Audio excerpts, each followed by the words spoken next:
शून्य मुक्ति मोक्ष या फिर परमात्मा से पहले एक ऐसी अवस्था भी है कि अगर एक सांसारिक को या फिर एक साधक को वो अवस्था प्राप्त हो जाती है तो भी उसका जीवन सफल हो जाता है या फिर उसकी मृत्यु सफल हो जाती है। इससे भी बड़ी बात, इस माया रूपी भौतिक संसार में सर्वाइव करने के साथ साथ उस अवस्था में लय हुआ जा सकता है। तो अगर हमें परम शून्य नहीं प्राप्त होता है, पूर्ण मुक्ति हमें नहीं मिलती है, पूर्ण परमात्मा हम नहीं बनते हैं, तो भी हमारा जीवन सफल हो जाता है अगर हमें ब्रह्म सत्पुरुष अवस्था प्राप्त हो जाती है। और ब्रह्म सत्पुरुष अवस्था एक ऐसी अवस्था होती है, जैसे कि मैं इस वक्त ये वीडियो बना रहा हूँ, मैं आपको दिखाई भी पड़ रहा हूँ, मैं कुछ बोल रहा हूँ, आपको सुन रहे हैं और मैं भी ये सब सुन रहा हूँ, मैं भी ये सब जान रहा हूँ। लेकिन ये सब करने के दौरान मेरे ब्रह्म तत्व को, जो कि मेरे सूक्ष्म शरीर में है, वो जागरूक है या फिर जागृत है और उसे पता लग रहा है कि मेरा ये शरीर इस वक्त ये वीडियो बना रहा है।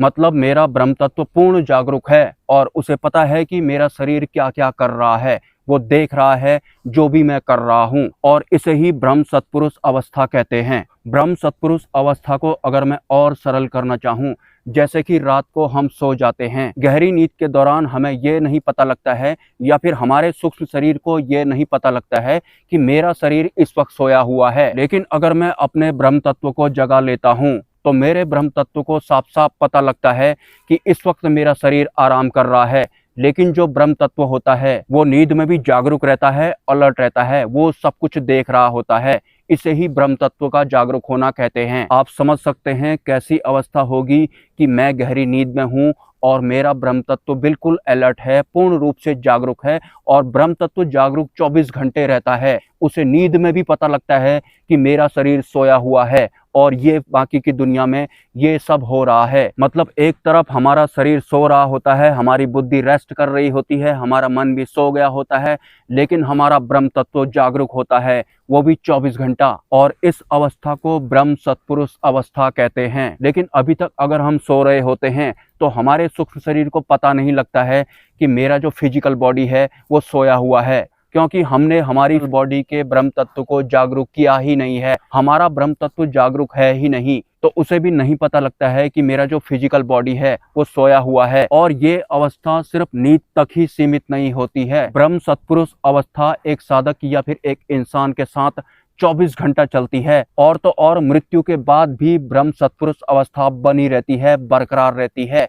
उस इंसान को पता लगता है कि मेरे शरीर की मृत्यु हो रही है, अब मेरा नए शरीर का निर्माण हो रहा है। मतलब ब्रह्म सत्पुरुष अवस्था से इंसान अपने आप को पैदा होने से पहले ही देख सकता है कि मेरा शरीर का निर्माण हो रहा है। और वास्तव में ब्रह्म सत्पुरुष वाली जो अवस्था होती है ये बहुत बहुत ज्यादा आनंदमय वाली अवस्था होती है।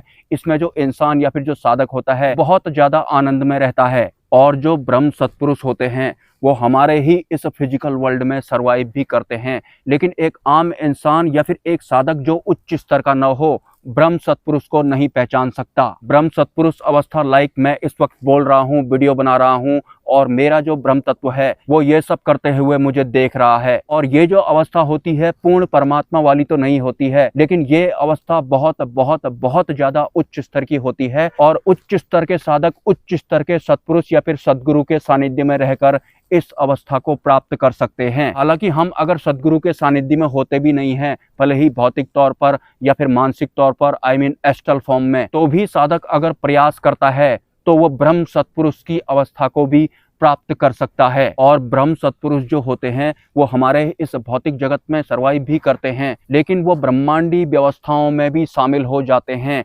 तो अगर कोई इंसान अज्ञानतावश भी ऐसे ब्रह्म पुरुष की बुराई करता है, उन्हें कोई बुरे शब्द बोल देता है, तो उन्हें उस अज्ञानी इंसान का पतन करवाने के लिए मुंह से भी कुछ नहीं बोलना पड़ता है और मन में भी कुछ नहीं सोचना पड़ता है। ऑटोमेटिक ब्रह्मांडी व्यवस्थाओं में शामिल हो जाने की वजह से कोई ज्ञानी इंसान या फिर अज्ञानी इंसान अगर ब्रह्म सत्पुरुष की अवहेलना करता है, उन्हें बुरे शब्द बोलता है, तो बिना उनके कुछ कहे या फिर बिना उनके कोई विचार किए ही उस इंसान की बुद्धि श्रापित हो जाती है। बुद्धि श्रापित होने के विषय में मैंने कल भी एक वीडियो बनाया था। मतलब ये अवस्था एक तरह की ऑटोमेशन वाली अवस्था होती है। अगर हम इस अवस्था को प्राप्त कर लेते हैं, और कोई भी इंसान भले ही वो ज्ञानी हो या फिर वो अज्ञानी हो, ब्रह्म सत्पुरुष की बुराई करता है तो वो ब्रह्मांडी व्यवस्थाओं की बुराई करता है, तो ऑटोमेटिक उसको दंड मिल जाता है, उसकी सीधे सीधे बुद्धि श्रापित हो जाती है। उसके बाद वो चाह कर भी सही काम नहीं कर पाता है, सच जानने के बाद भी वो गलत दिशा में ही जाता रहता है,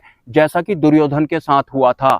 दुर्योधन की जो बुद्धि थी वो श्रापित थी। और हाँ, एक बात मैं आपको और बताना चाहता हूँ, अज्ञानतावश किया गया कोई भी अपराध हमारे इस द्वंद्व व्यवस्था वाले लोक में माफ किया जा सकता है, लेकिन अज्ञानतावश अगर किसी इंसान ने ब्रह्म सत्पुरुष की अवहेलना कर दी, उन्हें कुछ बुरे शब्द बोल दिए, तो इसकी माफी बिल्कुल भी नहीं मिलती है। उसके फलस्वरूप उस इंसान की बुद्धि श्रापित हो जाती है। और वैसे भी हमारे इस भौतिक जगत में बहुत सारे लोग बहुत तरह की गलतियां करते हैं और अपना पल्ला झाड़ने के लिए अपने आप को कुछ इस तरह से समझाते हैं कि जो भी मेरे से गलती हुई थी वो तो अज्ञानतावश हुई थी। तो उन लोगों से मैं कहना चाहूँगा कि आप अज्ञानता के अधीन कैसे हो गए।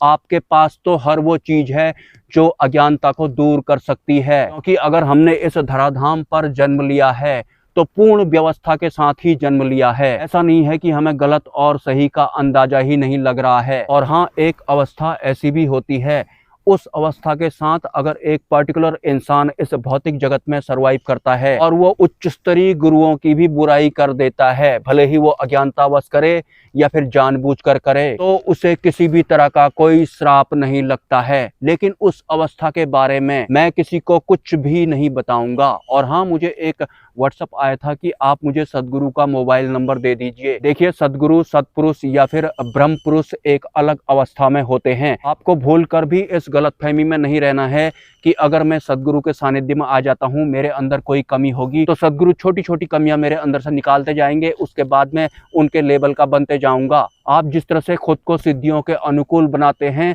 ठीक उसी तरह से आपको सदगुरु, ब्रह्म पुरुष या फिर सत्पुरुष के अनुकूल पहले से ही एडवांस में बनाना पड़ता है। आप एक साधक हैं, आप साधना कर रहे हैं, आपको मुक्ति और सिद्धि के बारे में पता है, आपको आध्यात्मिक कारोबार के बारे में भी पता है, लेकिन ये सब जान लेने के बाद आपकी समझ कम से कम इतनी तो हो ही गई होगी कि आपको मांस खाना है या फिर नहीं खाना है। अभी भी आप किताबों का सहारा ले रहे हैं या फिर किसी दूसरे इंसान से पूछ रहे हैं। अभी तक आपको इस भौतिक जगत का गलत और सही का ज्ञान पूर्ण रूप से हो गया होगा। अगर नहीं हुआ है, अभी भी आप किसी किताब में ढूंढ रहे हैं या फिर किसी इंसान से पूछने की कोशिश कर रहे हैं, तो फिर अभी आप सदगुरु, सत्पुरुष या फिर ब्रह्म पुरुष के अनुकूल बिल्कुल भी नहीं हुए हैं। भले ही मानव निर्मित व्यवस्थाओं के बीच में सरवाइव करके आप कैसे भी बन चुके हों, अगर आप एक साधक हैं और उच्च स्तर के साधक बनना चाहते हैं, तो आपको इन सभी मानव निर्मित व्यवस्थाओं का ए टू जेड गलत और सही का भास हो जाना चाहिए, और हो भी जाता है। अभी भी आपको इस भौतिक जगत का वास्तविक सही और गलत का अंदाजा नहीं लग रहा है। जो भी लोग मोक्ष मार्ग पर चल रहे हैं वो एक बहुत बारीक डोर के साथ चलते हैं,